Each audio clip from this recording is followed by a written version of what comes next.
رمضان میں کسی بھی رات تہجد کے وقت آسمان کی طرف منہ کر کے 11 مرتبہ یہ دعا پڑھ لینا، کمالات اور معجزات آپ خود دیکھیں گے۔ بسم اللہ الرحمن الرحیم۔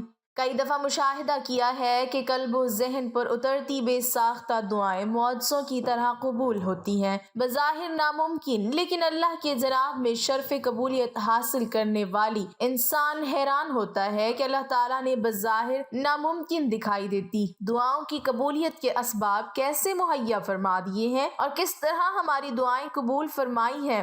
بلا شبہ دعا عبادت کا مغز ہے اور اللہ تعالیٰ کو دعا کے لیے اٹھنے والے ہاتھ بہت پسند ہیں۔ اپنی خطاؤں اور گناہوں پر نادم ہوتے ہوئے دعا میں توبہ و استغفار کرنا اور اللہ تعالیٰ کو راضی کرنا قبولیت دعا کے لیے اہم ترین ہوتا ہے۔ پورا ماہ رمضان قبولیت دعا کے خاص مواقع میں سے ہے، اس لیے اس میں دعاؤں کا خوب اہتمام ہونا چاہیے۔ روزے دار کی دعا قبول کی جاتی ہے، لہٰذا اللہ تعالیٰ سے زیادہ مانگتے رہنا چاہیے۔ اللہ تعالیٰ نے قرآن مجید میں روزے کی آیات ذکر کرنے کے بعد فرمایا، اور اے نبی جب میرے بندے آپ سے میرے بارے میں دریافت کریں تو کہہ دیں کہ میں تو قریب ہوں، میں پکارنے والے کی پکار سنتا ہوں۔ جب بھی وہ مجھے پکاریں تو انہیں چاہیے کہ وہ میرے احکام مانیں اور مجھ پر ایمان لائیں تاکہ وہ ہدایت حاصل کریں۔ علامہ ابن عاشور رحمہ اللہ فرماتے ہیں کہ اس آیت میں اس بات کی طرف اشارہ ہے کہ روزے دار کی دعا قبول کی جائے گی اور ماہ رمضان کی سبھی دعائیں قبول ہونے کی امید ہے، اور رمضان میں ہر دن کے اختتام پر افطاری کے وقت دعا کرنا مشروع ہے۔ اسی طرح اللہ تعالیٰ کا ارشاد ہے کہ وقال ربکم ادعونی استجب لکم، یعنی مجھ سے دعا مانگو میں قبول کروں گا۔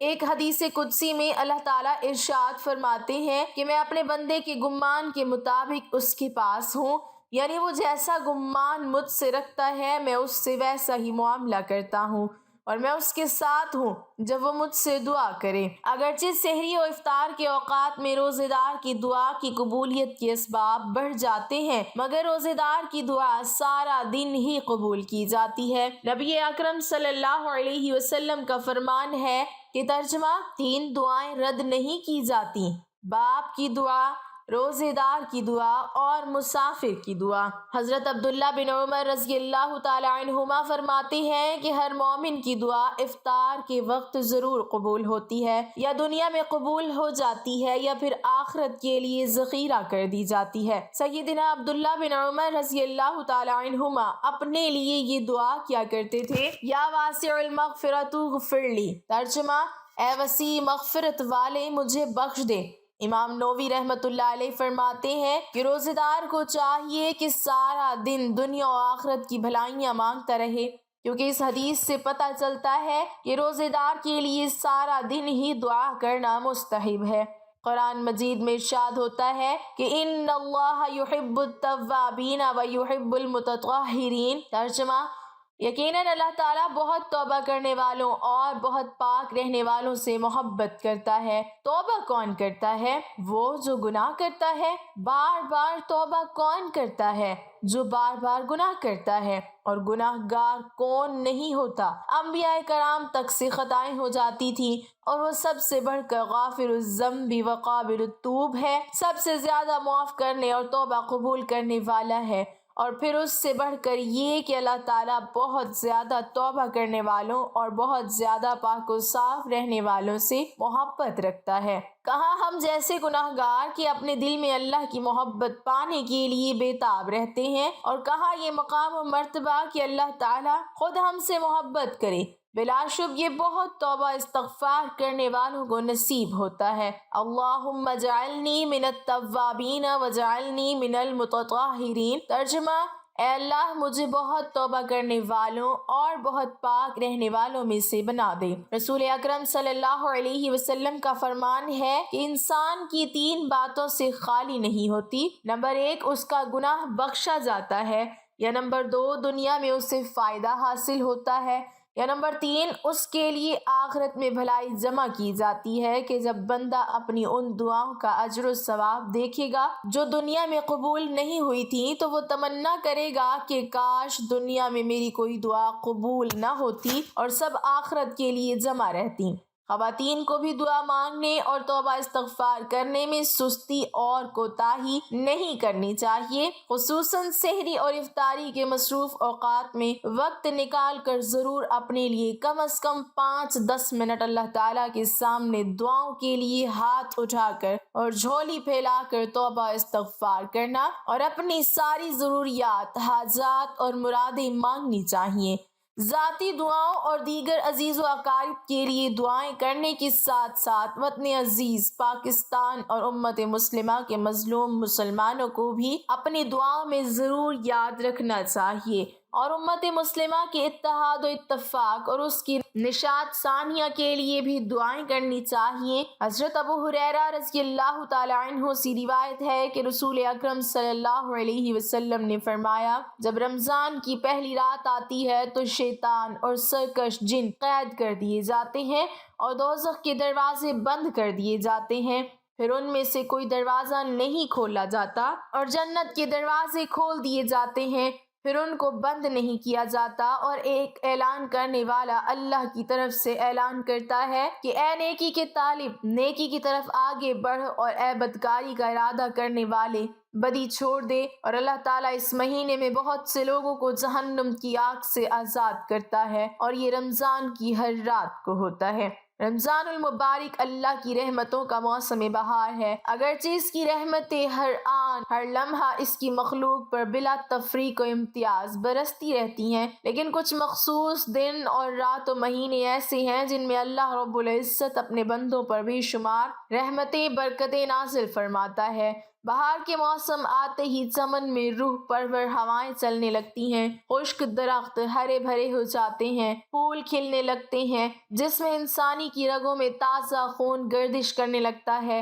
ماہ رمضان انسانوں کے لیے اللہ کی بے پایہ رحمتوں کا موسم بہار ہے۔ اعلان خداوندی ہے، رمضان کا مہینہ وہ ہے جس میں قرآن اترا، لوگوں کی ہدایت کے لیے قرآن۔ رمضان کی فضیلت کلام الہی قرآن مجید سے، اور قرآن کے نزول کا مقصد ہدی الناس، انسانوں کی ہدایت کے لیے کلام الہی نازل ہوا۔ تمام بنی نوع انسان کی فلاح و بہبود کے لیے اللہ نے قرآن نازل فرمایا۔ اللہ تعالیٰ کے تمام احکامات میں انسان کی فلاح و بہبود پنہاں ہے۔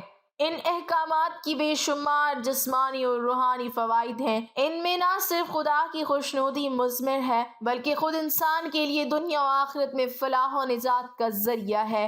اللہ تعالیٰ کے بہت سے احکامات فرائض کے درجے میں ہیں۔ کلمہ، نماز، روزہ، حج، زکوٰۃ، ان سب فرائض کو چھوڑنے پر سخت گناہ و عذاب ہے۔ نماز کے بعد سب سے اہم عبادت روزہ ہے۔ روزہ جہاں اللہ کی عبادت ہے، وہیں اس کے دنیاوی و اخروی بے شمار فوائد انسان کے ہی حق میں ہیں جن کا شمار مشکل ہے۔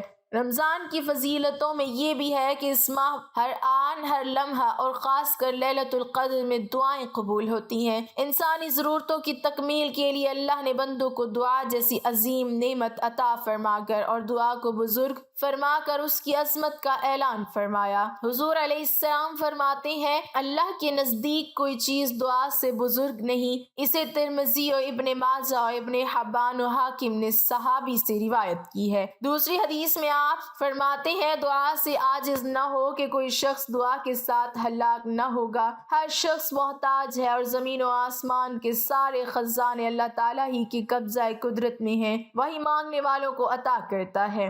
ارشاد باری تعالیٰ ہے، اللہ بے نیاز ہے اور تم سب محتاج ہو۔ انسان کی محتاجی اور فقیری کا تقاضا یہی ہے کہ بندہ اپنے رب سے اپنی حاجت و ضرورت مانگے اور اپنے کسی بھی عمل کے ذریعے اللہ سے بے نیازی نہ کرے، کیونکہ یہ مقام عبدیت اور دعا کے خلاف ہے۔ قرآن مقدس میں دعا کی اہمیت بتائی گئی ہے، بلکہ دعا کے طریقے بھی بتائے گئے ہیں اور دعا مانگنے کا حکم بھی دیا گیا ہے۔ ترجمہ: اے میرے حبیب پیغمبر، جب آپ سے میرے بندے میرے متعلق دریافت کریں تو فرما دیجئے کہ میں بالکل قریب ہی ہوں، جب کوئی پکارتا ہے تو میں پکارنے والے کی پکار سنتا ہوں۔ دکھ درد کا مارا جب یہ سنتا ہے کہ میرا مالک میرا خالق مجھ سے الگ تھلگ کہیں دور نہیں بلکہ وہ قریب ہے، رگے جاں سے بھی زیادہ قریب ہے، اور یہی نہیں بلکہ دعا قبول کرنے والا خود ضمانت دے رہا ہے کہ دعا قبول کی جاتی ہے۔ اس سے بڑھ کر دعا کی اہمیت کیا ہو سکتی ہے؟ اللہ خود حکم دیتے ہوئے فرما رہا ہے، ترجمہ: تمہارے پروردگار نے کہا ہے کہ تم مجھ سے دعا کرو، میں تمہاری دعا قبول کروں گا۔ قرآن و احادیث سے جہاں دعا کی فضیلت ثابت و معلوم ہوتی ہے، وہیں احادیث و قرآن مجید میں دعا نہ کرنے پر اللہ تعالیٰ کی ناراضگی کی بھی وعید آئی ہے۔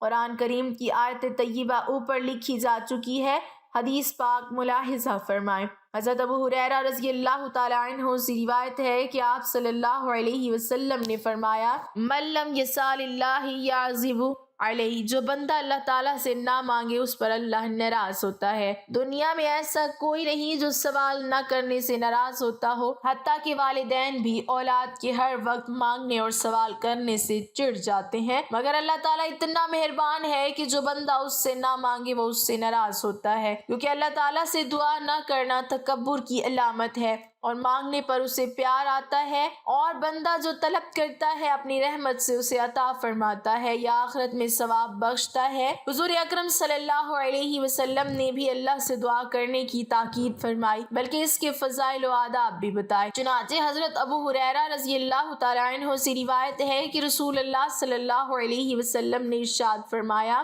لیس شیء اکرم علی اللہ من الدعاء، اللہ کے یہاں دعا سے زیادہ کوئی عمل عزیز نہیں ہے، یعنی انسانوں کے اعمال میں دعا ہی کو اللہ تعالیٰ کی رحمت و عنایت کو کھینچنے کی سب سے زیادہ طاقت ہے۔ حضرت عبداللہ ابن عمر رضی اللہ عنہما سے روایت ہے کہ حضور اکرم صلی اللہ علیہ وسلم نے ارشاد فرمایا، من فتح لہ منکم باب الدعاء فتحت لہ ابواب الرحمہ، تم میں سے جس کے لیے دعا کا دروازہ کھل گیا اس کے لیے رحمت کے دروازے کھل گئے، اور اللہ کو سب سے زیادہ محبوب یہ ہے کہ بندہ اس سے عافیت کی دعا کرے۔ نبی کریم صلی اللہ علیہ وسلم نے ارشاد فرمایا، الدعاء سلاح المؤمن، دعا مومن کی خاص ہتھیار ہے، یعنی اس کی طاقت ہے۔ مفسرین اور علماء فرماتے ہیں، دعا کو ہتھیار سے تشبیہ دینے کی خاص حکمت یہی ہو سکتی ہے کہ جس طرح ہتھیار دشمن کے حملہ وغیرہ سے بچاؤ کا ذریعہ ہے، اسی طرح دعا بھی آفات سے بچاؤ کا ذریعہ ہے۔ حضور اکرم صلی اللہ علیہ وسلم نے فرمایا کہ تمہارا رب غایت حیا اور کرم فرمانے والا ہے، جب بندہ اس کے آگے مانگنے کے لیے ہاتھ پھیلاتا ہے تو اس کو حیا آتی ہے کہ اس کو خالی ہاتھ واپس کر دے، یعنی کچھ نہ کچھ عطا فرمانے کا فیصلہ ضرور فرماتا ہے۔ حضور نبی اکرم صلی اللہ علیہ وسلم کا یہ ارشاد گرامی در حقیقت سائل کے لیے امید کی کرن ہے کہ اللہ تعالیٰ ایسا کریم ہے جو مانگنے والوں کو کبھی محروم نہیں کرتا، اور بندے کی ضرورت و مصلحت کے مطابق ضرور عطا فرماتا ہے، اور وہ رگے جان سے بھی زیادہ قریب ہے، وہ قادر بھی ہے، رحمان و رحیم بھی۔ تم دستے دعا دراز کرو، تم دامن طلب پھیلا کر دیکھو، تم دل سے اس کے در رحمت پر آواز دو، وہ سنے گا تمہاری فریاد، وہ قبول کرے گا تمہاری دعا۔ در کریم سے بندے کو کیا نہیں ملتا، جو مانگنے کا طریقہ ہے اس طرح مانگو۔ ناظرین، ویسے تو رمضان میں پڑھنے کے لیے بہت سے ذکر و اذکار ہیں، لیکن ایک خاص دعا جو ہم آپ کو بتانے والے ہیں کہ رمضان میں کسی بھی رات تہجد کے وقت آسمان کی طرف منہ کر کے 11 مرتبہ یہ دعا پڑھ لینا، لا الہ الا اللہ الحی القیوم القائم علی کل نفس بما کسبت۔ انشاءاللہ آپ کے رزق کی فراوانی ہوگی اور ہر مقصد میں کامیابی حاصل ہوگی، آپ کی ہر پریشانی دور ہو جائے گی۔ اللہ تعالیٰ ہمیں دین کی مکمل سمجھ نصیب فرمائے اور ہمارا خاتمہ ایمان پر فرمائے، آمین۔ ناظرین، کمنٹ باکس میں اللہ تعالیٰ کے 99 ناموں میں سے ایک نام ضرور ٹائپ کریں۔